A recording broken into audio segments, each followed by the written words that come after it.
I'm Michael McAvoy, the Information and Privacy Commissioner for British Columbia. I want to share with you the findings and recommendations from our latest report into how a Canadian retailer used facial recognition technology, or FRT, to track and profile customers walking through their doors. I first want you to imagine a world where you enter your favorite box store and you're asked to put your hand on a black ink pad to take your fingerprint. The store tells you it just wants to make sure your print doesn't match an alleged shoplifter, or a customer who suspiciously returns items too often, or someone they simply didn't like for some reason. And in many ways, that's what's happening when retailers deploy modern technologies to scan your body features on entering their premises. In this case, we put a lens on 4 Canadian Tire stores that captured their customers' unique facial images by camera and video, and converted those to what effectively was a digital faceprint. This highly sensitive personal information was then compared to a database of what the store described as persons of interest.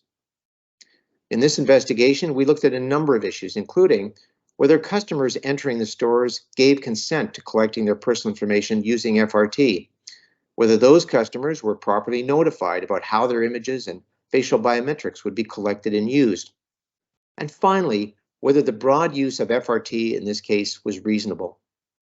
Our report details 4 findings, including that the 4 Canadian Tire stores didn't adequately notify those entering the store that FRT was in use, didn't obtain consent for the collection and use of sensitive biometric information, and were not authorized to use FRT to collect personal information.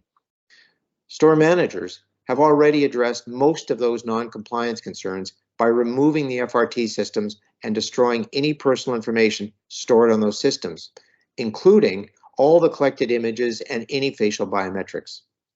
In light of these measures undertaken to comply with the law, this report makes only one recommendation to individual stores operating in BC: to create and maintain robust privacy management programs.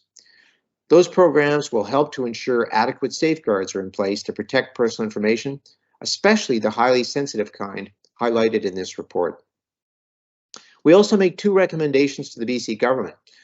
The first is that they amend the Security Services Act to explicitly regulate the sale or installation of technologies that capture biometric information.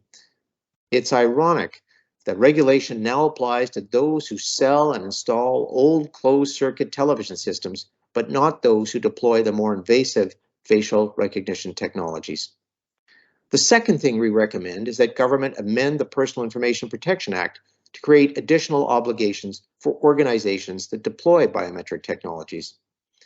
As our report observes, in this case, the invasive surveillance of untold numbers of people was a disproportionate response to the challenges faced by the stores.